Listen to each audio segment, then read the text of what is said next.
जो भी छात्र आईएएस गुरुकुल में प्रणय अग्रवाल सर के अंदर पढ़ रहे हैं, उन छात्रों के लिए मेरा संदेश ये है कि अगर आपने sociology as a optional paper चयन किया है, तो बहुत सही जगह पे हैं आप और बहुत सही सब्जेक्ट भी आपने चुना है। सर का जो अप्रोच है, ठीक है, बहुत अच्छा है। लाइक सर इनकरेज करते हैं स्टूडेंट्स को टू हैव डिस्कशन, और बहुत मुझे लगता है बहुत ज़्यादा ज़रूरी है। लाइक आपके पास डायमेंशन खुल जाते हैं कि अच्छा ऐसे भी सोचा जाता है। तो सर का जो क्लास है वो थोड़ा-सा डिस्कशन ओरिएंटेड होता है। वो इनकरेज करते हैं स्टूडेंट्स को कि आप क्लास में एज ए केवल स्टूडेंट्स केवल चुपचाप बैठे मत रहो, केवल मेरी बातें ना सुनो, ठीक है? आप खुद भी इंटरेक्शन में आओ और जो भी आपके मन में डाउट हो रहे हैं वो आप पूछो। इनकरेज करते हैं इनफैक्ट वो क्वेश्चंस पूछने के लिए। तो बहुत अच्छा है। आप इनफैक्ट ये बहुत अच्छा अपॉर्चुनिटी मिलता है। जनरली ऐसा नहीं होता है। जनरली आप क्लास में जाओ तो होता यूँ है कि आप बैठ गए और टीचर आए और पढ़ाने लगे, आप सुन रहे हो और फिर चले गए। आप उससे ज़्यादा नहीं सीख पाते हो। और अगर आपको ऐसा कहीं माहौल मिल रहा है कि आपको टीचर ही इनकरेज कर रहे हैं क्वेश्चन पूछने के लिए, क्लास को इंटरेक्टिव बना रहे हैं, तो इनफैक्ट इससे अच्छा चीज़ नहीं हो सकता है। और एक चीज़ और जो मुझे ज़्यादा ज़रूरी लगता है कि आप जब भी सोशियोलॉजी की प्रिपरेशन कर रहे हैं या कोई भी ऑप्शनल सब्जेक्ट इनफैक्ट, तो आप कम से कम आंसर राइटिंग प्रैक्टिस ज़रूर करते रहें। और वो आंसर राइटिंग प्रैक्टिस अगर डेली बेसिस पे हो रहा है तो बहुत अच्छी बात है। अगर नहीं भी कर पा रहे हैं तो कम से कम एक चैप्टर जब खत्म हो रहा है तो उसके ऊपर कम से कम आप एटलीस्ट कुछ सेट ऑफ क्वेश्चन तो जरूर सॉल्व कर लें, ताकि एक पता चल जाता है कि आपने जो चैप्टर में सीखा वो आप उसको सही से इम्प्लीमेंट कर पा रहे हैं कि नहीं। क्योंकि अल्टीमेटली आप देखो, आप जरूर नॉलेज एक्वायर कर लोगे, इंटीग्रेट भी कर लोगे, अल्टीमेटली जो आपको मार्क्स मिलने हैं वो आपके राइटिंग पे मिलने हैं। आप किस तरह से आंसर लिख पा रहे हो, ठीक है? और ये राइटिंग प्रैक्टिस से ही होगा कि आपने जो नॉलेज एक्वायर किया है और जो इंटीग्रेट किया है उसको सही ढंग से आप आंसर में प्रस्तुत कर पा रहे हो कि नहीं। सर भी प्रैक्टिस करवाते रहते हैं आपको वीकली क्वेश्चन पेपर दे करके, और आप उसको बहुत अच्छे ढंग से करो। इनफैक्ट सर को थोड़ा परेशान भी कर लिया करो, सर चेक कर दीजिए इसको, अगर नहीं। मुझे पूरा विश्वास है कि सर आप जो बहुत अच्छे स्टूडेंट्स होंगे, जो बहुत इंथुजियास्टिक हैं, उनको मदद करने के लिए भी हमेशा तैयार रहते हैं, ठीक है? तो आप सर के पास जाओ, उनको अपना आंसर लिख कर दिखाओ, जरूर सर आपकी कॉपी भी चेक कर लेंगे और आप में जो कमियां होंगी उसको बताएंगे भी। और जो कमी बताया भी जा रहा है उसके ऊपर आप वर्कआउट करो ताकि और इम्प्रूव कर सको, ठीक है? सर जो इतना मेहनत कर रहे हैं वो हम आपके लिए और हमारे जैसे स्टूडेंट्स के लिए के लिए ही कर रहे हैं, ताकि हमारा जीवन सवर जाए और हम सिविल सर्विसेज एग्जामिनेशन में क्वालिफाई कर सकें। तो सर का जो सपना है कि उनका विद्यार्थी, हर पढ़ाया हुआ विद्यार्थी एक सक्सेसफुल कैंडिडेट बने, सिविल सर्विसेज एग्जामिनेशन में उसका एक नाम हो, रोल नंबर हो। तो मैं उम्मीद करूंगा कि आप सर के सपनों को साकार करेंगे और पूरी एकाग्रता और आत्मविश्वास और दृढ़ता के साथ आप पढ़ाई करेंगे और सर के सर के द्वारा मार्गदर्शन जो दिए जा रहे हैं उसको आप जरूर अपनाएंगे और फॉलो करेंगे। वेलकम विकास, हार्टिएस्ट कांग्रेचुलेशंस मेरी तरफ से, आईएएस गुरुकुल की तरफ से। आपने बहुत ही अच्छे रैंक से इस बार सिविल सर्विसेज एग्जाम क्लियर किया है और आप इतने सालों से मेहनत कर रहे हो। फाइनली आपकी मेहनत रंग लाई है। So it is a moment of great pride for your family, for me also, IAS Gurukul also. So once again आपको बहुत बहुत मुबारकबाद बेटा। मैं अपने स्टूडेंट्स को बता दूं, विकास की इस बार रैंक 203 आई है एंड ये अपने डिस्ट्रिक्ट में after a gap of 5 years, इनके डिस्ट्रिक्ट, ये औरंगाबाद डिस्ट्रिक्ट बिहार से है, after a gap of 5 years किसी व्यक्ति ने सिविल सर्विसेज एग्जाम को क्रैक किया है। ये अपने गांव से फर्स्ट पर्सन है to make it to the civil services. Vikas एक रूरल बैकग्राउंड से आते हैं, इनके जो एंसेस्टर्स थे वो खेतीबाड़ी में थे। विकास के फादर बिहार मिलिट्री पुलिस में हवलदार के रूप में वर्क कर रहे हैं। विकास खुद हिंदी मीडियम से पढ़े हैं 10th स्टैंडर्ड तक एंड उसके बाद इन्होंने इंजीनियरिंग करी है एनआईटी से एंड उसके बाद इन्होंने 2 साल जॉब भी करी है टाटा स्टील में। 2015 में इनकी शादी भी हो गई एंड शादी के जस्ट 1 महीने बाद से इन्होंने प्रिपेयर करना शुरू कर दिया फॉर दी सिविल सर्विसेज। इन्होंने 4 अटेम्प्ट्स आपने दे रखे हैं एंड दिस टाइम 2 बार ये इन्होंने मेंस लिखा, एक बार ये 10 मार्क्स से रह गए, एक बार ये केवल 2 मार्क्स से रह गए get an interview call. This time he has gotten an interview call and he's passed the examination with very flying colors. तो ये प्राइड की बात है, खुशी की बात है, सिर्फ विकास के लिए नहीं, मेरे लिए भी, आईएएस गुरुकुल के लिए भी, इनके फैमिली, गांव और डिस्ट्रिक्ट के लिए, राइट. तो बहुत बहुत मुबारक बेटा.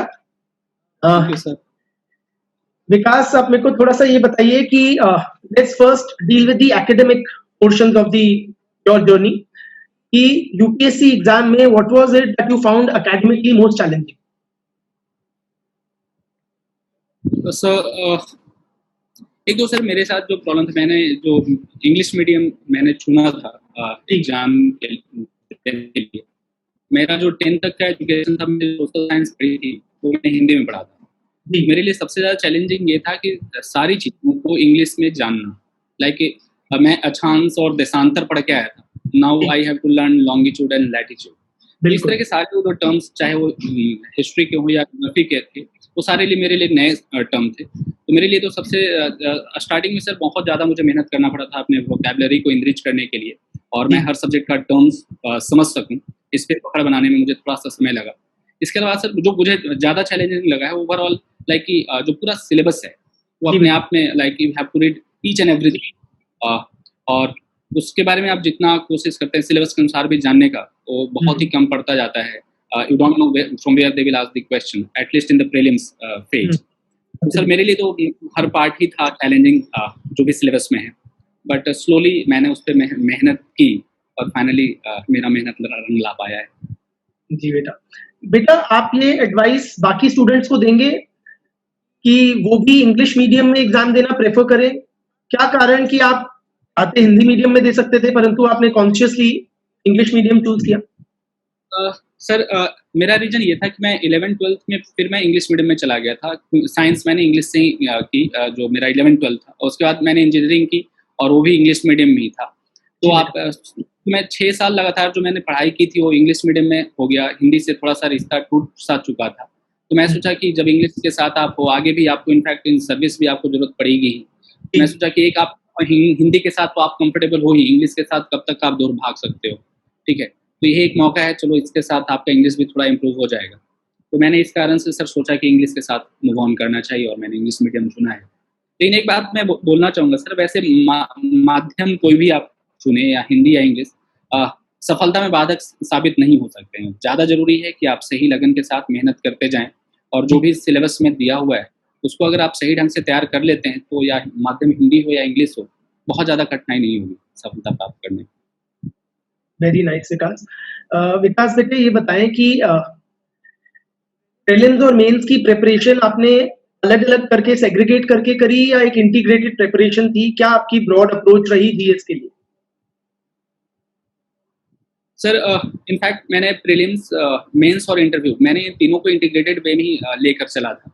मुझे ये लगता था कि कहीं ना कहीं आप ऐसा नहीं, आपका प्रश्न जो इंटरव्यू फेज होता है जहां आपकी पर्सनालिटी चेक होती है, तो ऐसा नहीं है कि आप मेंस क्वालिफाई करने के बाद वो पर्सनालिटी डेवलप कर लेंगे. तो इनफैक्ट जो रिक्वायर्ड पर्सनालिटी होती है, जो रिक्वायर्ड ट्रेड्स होते हैं सिविल सर्विस एस्पिरेंट्स में, वो मैंने सोचा, मैं कोशिश कर रहा था कि मैं अपने अंदर समाहित कर सकूं during the phase of preparation. उसी तरह मैंने जो मेरा प्री और मेंस का भी तैयारी सर एक साथ चलता रहा इंटीग्रेटेड वे में.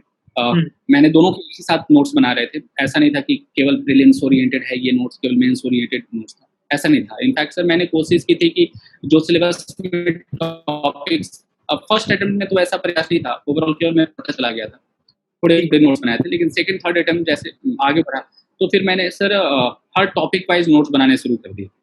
जो सिलेबस में मेंशन टॉपिक था, सब पे मैं करीब 500 से 600 वर्ड्स का नोट्स बना लिया था, और उसको केवल करंट अफेयर्स के साथ अपडेट करता रहता था, ताकि स्टैटिक और जो करंट अफेयर्स पोर्शन वो लिंक हो जाए, ताकि आंसर जो लगे थोड़ा सा कंटेम्प्रेरी दिखे और ज़्यादा रेलेवेंट दिखे. और शायद यही अप्रोच रहा जो कि फाइनली मुझे पे ऑफ किया है इन दिस अटेम्प्ट. विकास, ये बताइए कि ऑप्शनल आपने कैसे सिलेक्ट किया? क्योंकि बच्चे उसमें बहुत परेशान होते हैं, क्योंकि इतनी ज़्यादा चॉइस है ऑप्शनल में लेके. तो और आपका कोई बैकग्राउंड भी नहीं था. मैं बच्चों को बताऊं, ये खुद इंजीनियरिंग बैकग्राउंड से हैं. इन्होंने अपनी पढ़ाई भी इंजीनियरिंग में की है, उसके बाद वर्क भी ये टाटा स्टील में एज इंजीनियर कर रहे थे. जब इन्होंने यूपीएससी के लिए प्रिपरेशन शुरू की तो he shifted to sociology optional. तो what was the thought process behind that decision making बेटा? सर एक तो मेरा अपना इंटरेस्ट भी था सोशोलॉजी सब्जेक्ट में. मैं चाहता था कि समाज को समझूं. और ये इसलिए भी था सर कि मुझे लगा कि अगर एज ए सिविल सर्वेंट मुझे अपने जिस सोसाइटी में मुझे काम करना है, अगर उस सोसाइटी को मैं बहुत अच्छे ढंग से समझ पाता हूँ तो मैं एक ज़्यादा सफल अधिकारी बन पाऊंगा. और मैं सही ढंग से सरकार की नीतियों को इम्प्लीमेंट भी कर पाऊंगा, या जब मुझे पॉलिसी बनाने का मौका मिलेगा तो मैं बेहतर ढंग से पॉलिसी भी बना पाऊंगा. और इसी कारण से मुझे लगा कि sociology is the better choice because it will provide me good opportunity to know about Indian society. I will be able to appreciate the diversity in the Indian society also. और इन कारणों से सर मैंने finally sociology को opt किया है. बहुत बढ़िया बेटा. ये बताइए आप कुछ सब्जेक्ट के बीच में सिलेक्ट कर रहे होंगे? नहीं सर, मैं एक्चुअली मेरी सिस्टर जब ग्रेजुएशन कर रही थी उनका भी जो सब्जेक्ट था सोशोलॉजी था, हिंदी मीडियम में ही थी. तो मैं कभी कभी उनके बुक्स को पढ़ लिया करता था जब वो ग्रेजुएशन कर रही थी. मेरे पास फ्री टाइम होता था तो मुझे अच्छा लगता था उसमें. जब मैंने टॉपिक्स देखे थे बेसिकली कि फैमिली है, मैरिज है, सोशल स्ट्रेटिफिकेशन है, तो ये हिंदी के वाले थे. उसमें परिवार, विवाह, ये तो मुझे लगता था कि कहीं ना कहीं अच्छी बातें लिखी हुई हैं. आपको परिवार के बारे में जानने का मौका मिलता है कैसे, या समाज के बारे में आपको जानने का मौका मिल रहा है. मुझे लगा था कि इंटरेस्ट सब्जेक्ट है थोड़ा सा, जहां आप अपने लोगों के बारे में जानते हो कि लोग कैसे बिहेव करते हैं, लोग कैसे सोचते हैं, समाज में कैसे बिहेव करते हैं. तो इस कारण से सर थोड़ा मेरा इंटरेस्ट आ गया था उस सब्जेक्ट के अंदर में.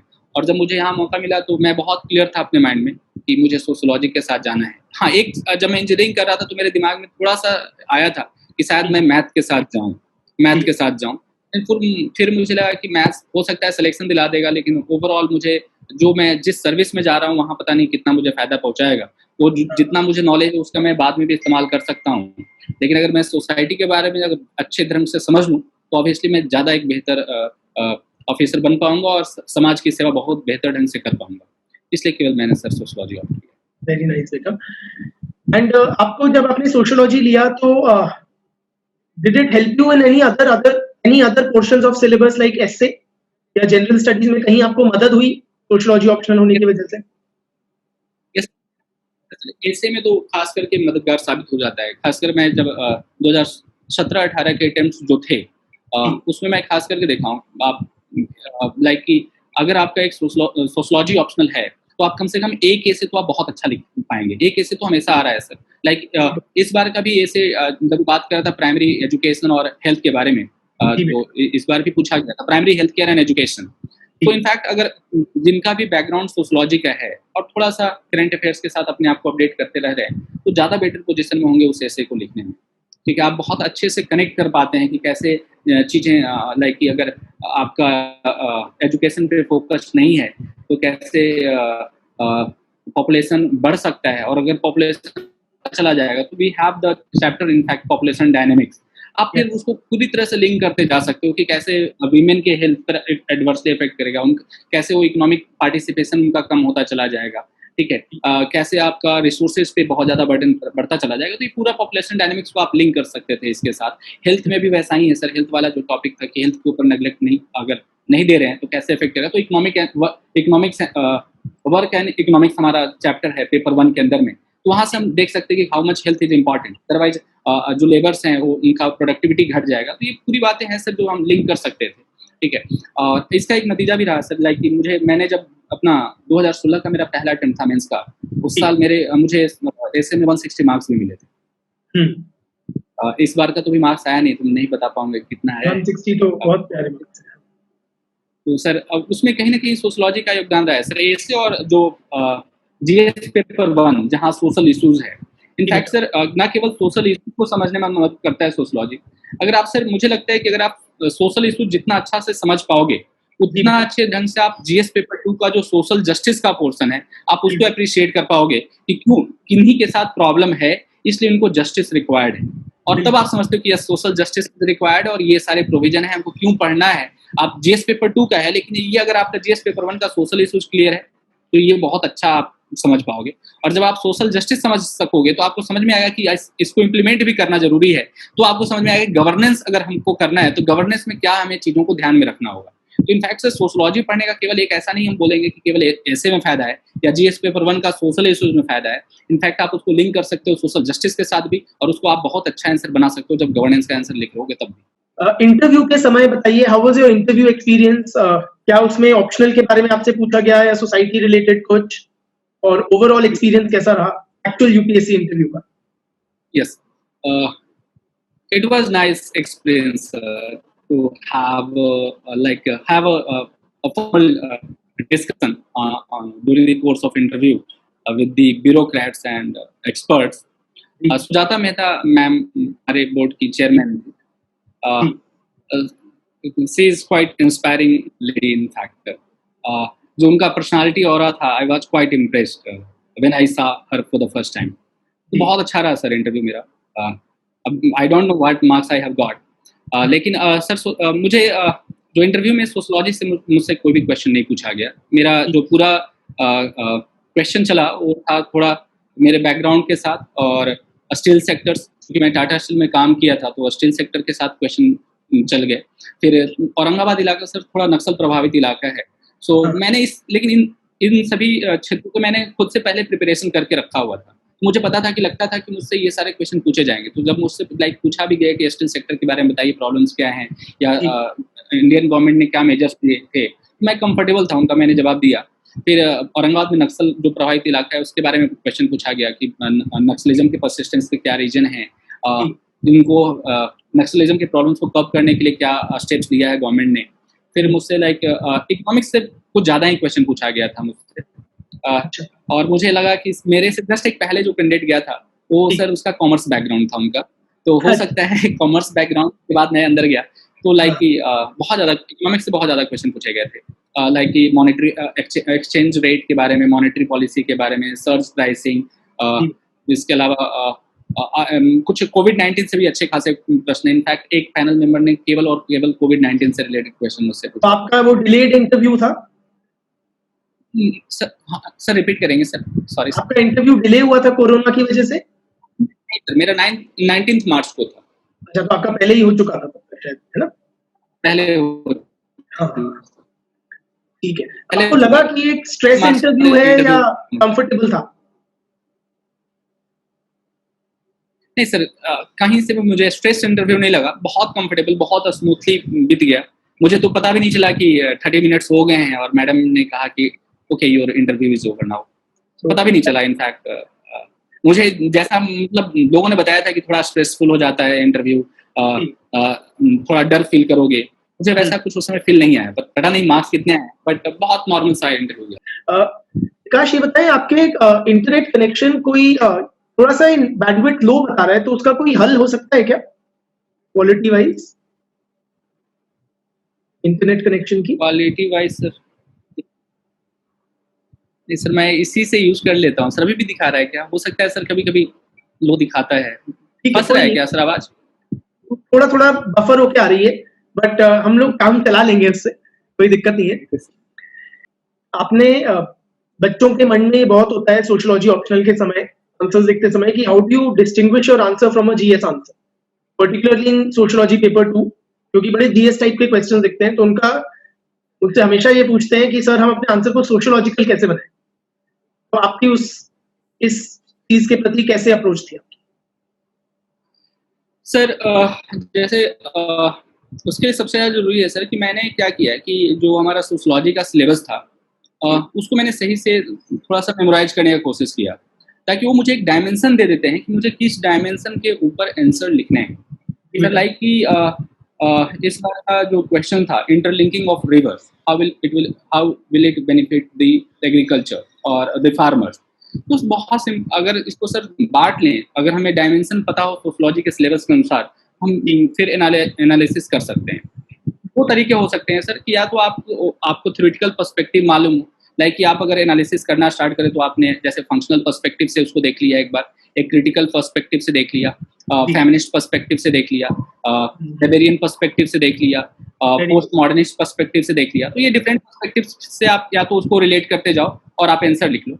अगर आप ये पर्सपेक्टिव के साथ बहुत ज़्यादा कंफर्टेबल नहीं है तो भी कोई इशू नहीं है, आप बहुत ऐसे चले जाओ कि डायमेंशन जो कवर किए गए हैं, लाइक आप ऑलरेडी पढ़ते हो विमेन के इशूज हैं, तो कैसे विमेन्स को ये मदद कर रहा होगा, कैसे फार्मर्स को इफेक्ट कर रहा होगा, कैसे चिल्ड्रन को इफेक्ट कर रहा होगा, या कैसे डिप्राइव्ड सेक्शन जो है उनको मदद कर रहा होगा। तो ये जो ऑलरेडी टर्म्स लिखे हुए हैं, या फिर आप उसको लिंक करते जाओ कि अगर ये चीज़ें हो रही हैं तो क्या सोशल स्ट्रेटिफिकेशन सिस्टम में कोई चेंज आ सकता है, क्या सोशल स्टेटस क्या इंप्रूव हो सकता है, क्या ये सोशल स्टेटस में अपवर्ड या बैकवर्ड मोबिलिटी को प्रमोट करेगा, क्या संस्कृताइजेशन की ओर ले जा सकता है। तो सर आप अगर आपके पास सिलेबस याद हो सर तो बहुत आसानी से आप कोरिलेट कर सकते हो। ये वर्ड्स हैं जो कि सोशियोलॉजी के सिलेबस में लिखे हुए हैं, और वहां से आप केवल इन वर्ड्स को यूज करके आप दिखा सकते हो कि yes you are the student of sociology, not the student of GS only. तो आप बहुत आसानी से इनके साथ सर डिफरेंशिएट कर सकते हैं अपने आंसर। वेरी गुड बेटा। विकास बेटा ये बताएं कि आपकी ड्राइविंग फोर्स या मोटिवेशन क्या थी to prepare for civil services? Sir चूंकि मैं रूरल बैकग्राउंड से था तो मुझे और बचपन थोड़ी सी गरीबी में बीती है हमारी, लाइक कि फादर, मेरी जॉइंट फैमिली थी और केवल फादर एक अर्नर थे उसमें, चाचा जी खेती ही करते थे, दादाजी भी खेती ही करते थे। जी बेटा। तो मैंने सर जो मैंने देखा था मुझे लगा कि कुछ ऐसा बाद में जब मैं पढ़ने लगा तो थोड़ा इंटरेस्ट बढ़ता चला गया, और मुझे लगा कि जब मैं इस लायक हुआ कि मैं समझ पाऊँ कि कौन सा ऐसा पोजीशन है जिसके थ्रू आप सच में समाज में कुछ बदलाव ला सकते हो। बाद में मुझे रियलाइज होने लगा था कि IAS IPS these are some of the position कि सर आप बहुत फ्रिक्वेंटली इनके साथ आप देखते रहते हो मूव करते हुए। इनफैक्ट मेरे नवोदय विद्यालय के सर चेयरमैन भी डिस्ट्रिक्ट मजिस्ट्रेट ही होते हैं जो कि IAS ऑफिसर है। तो वहां से मुझे लगने लगा था कि यस ये एक पोजीशन है जहाँ पे आप जाके सच में ग्रास रूट लेवल पे कुछ चेंजेस ला सकते हो, और वो सबसे बड़ा मोटिवेशन फैक्टर था सर, जहाँ से मुझे लगा था कि मुझे समाज के लिए कुछ करना है।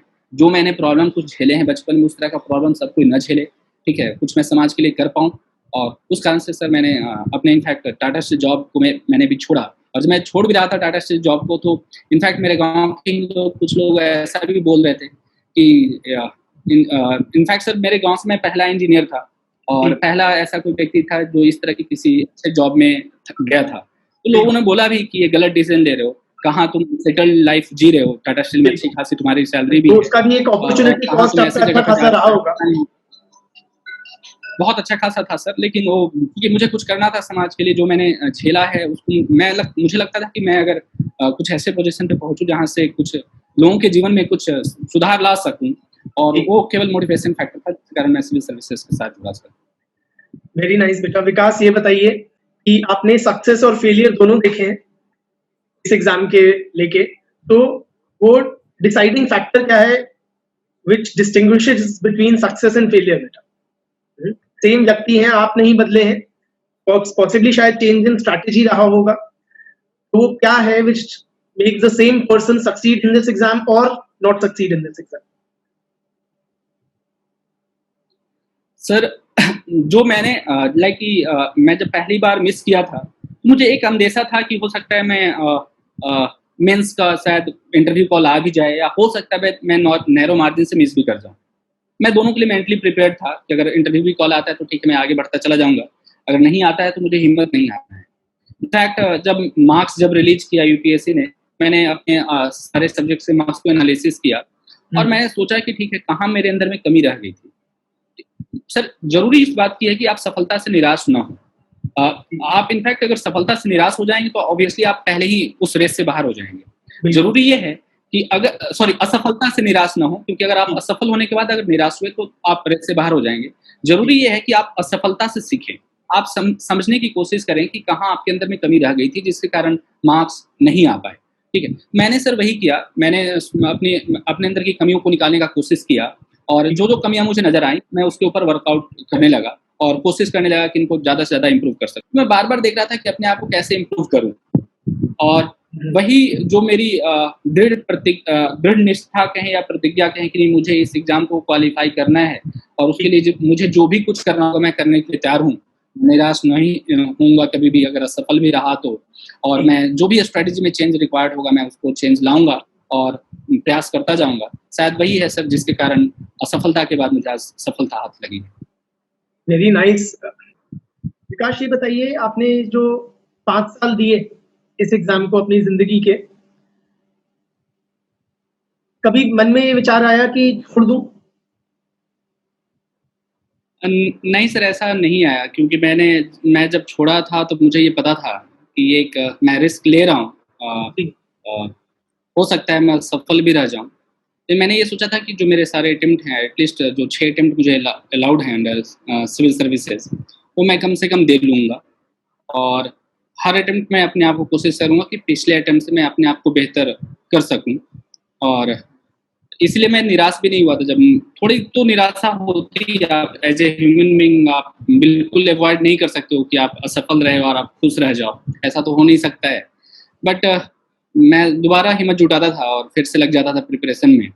थोड़ा सा इस कंस्टेंट्स बढ़ रहे थे क्योंकि लाइक कि जो मेरे सेविंग्स थे वो भी ऑलमोस्ट खत्म होने के कगार पे पहुंच जाते थे हर बार। लग रहा था कि अब कैसे अपने फैमिली को भी कंटिन्यू किया सके। मैरिड भी था इसलिए थोड़ा सा फाइनेंशियल कंस्ट्रेंट्स ज़्यादा थे हमारे साथ के आपने सामने। अपने आप को इस लॉन्ग जर्नी में फाइनेंशियली भी सपोर्ट किया और अपने परिवार को भी देखा, right? Which is quite commendable. आपका 2 साल का बेटा है, यस तो टाइम मैनेजमेंट सर। कैसे करते थे? फैमिली रिस्पॉन्सिबिलिटीज़, बच्चे का आकर्षण, दूसरी तरफ यूपीएससी प्रिपरेशन की ज़िम्मेवारी? सर यहाँ पे मैं थोड़ा सा लाइक कि मैंने बहुत ज़्यादा परिवार को बहुत ज़्यादा ध्यान नहीं दिया है। केवल मैंने फाइनेंशियल रिक्वायरमेंट्स फुलफिल किया।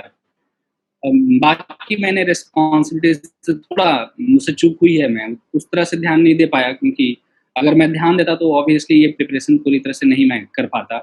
तो मैं क्या करता था कि जैसे 4-5 महीने में घर पे रहता था, जब मैं उसी समय जब मैं यहाँ क्लास लिया करता था पटना में। बाकी टाइम में फिर सर मैं फैमिली से थोड़ा दूर हो जाता था ताकि मैं ध्यान से पढ़ाई कर सकूँ। और इस दौरान मैं जनरली दिल्ली आ जाया करता था। एक फ्रेंड था मेरा, उसी के साथ मैं रूम शेयर कर लिया करता था और साथ में हम लोग दोनों मिलकर फिर तैयारी कर रहे होते थे। विकास, ये बताइए बेटा कि आपकी इमोशनल स्ट्रेंथ का सोर्स क्या रहा है इस जर्नी में? सर फैमिली ने मुझे सपोर्ट किया है इमोशनली भी, फाइनेंशियली भी, हर ढंग से जो जो भी उनके लिए पॉसिबल था। लाइक जब मैं फेल भी किया अपने प्रीवियस 2 अटेम्प्ट्स में, तो लोगों ने मुझे ऐसा डिस्करेज नहीं किया कि अब तुम्हें छोड़ देना चाहिए और क्योंकि शादीशुदा हो तो कुछ अपने फैमिली के बारे में सोचना चाहिए, कहीं कुछ सेटल्ड हो जाओ, कोई और जॉब ले लो। कभी-कभी मेरे फादर लाइक बोलते थे कि बीपीएससी का भी एग्ज़ाम होता है, बीपीएससी का भी एग्ज़ाम दे लो, खराब नहीं होता है। लेकिन मेरा कहीं से भी मन नहीं था बीपीएससी वगैरह देने का। मैं एक बात बताऊँ यहाँ पे, मैं जब जॉब छोड़ा था टाटा स्टील, तभी मैंने ये सोच रखा था या तो मैं यूपीएससी क्लियर करूँगा, नहीं अगर नहीं हुआ मुझसे क्लियर, मैं पढ़ाने के क्षेत्र में लग जाऊँगा। अगर मैं नहीं क्लियर कर पाया तो कोई बात नहीं, मैं कम से कम लोगों को तैयार कर सकूँ कि सिविल सर्विसेज़ एग्ज़ामिनेशन को क्वालीफ़ाई कर सकें। मैं बहुत क्लियर था अपने माइंडसेट के साथ कि या तो मुझे केवल यूपीएससी क्लियर करना है, अगर नहीं होता है तो मैं शिक्षा के क्षेत्र में जुड़ जाऊँगा और लोगों को पढ़ाना शुरू करूँगा ताकि बाकी लोगों का मैं करियर संवार सकूँ। तो सर कभी और ज़्यादा एक्सपेक्टेशन फैमिली मेंबर्स ने नहीं किया। इनफैक्ट वो मुझे घर की बाकी चीज़ों से दूर ही रखे। अगर कुछ घर में वाद-विवाद भी होते, जनरली होते हैं घर में वाद-विवाद, उनसे भी मुझे बचा कर रखा ताकि मेरे पढ़ाई को साइड इफ़ेक्ट ना करे वो सारी चीज़ें। और in fact I am thankful to my parents, my spouse that they helped me in this journey.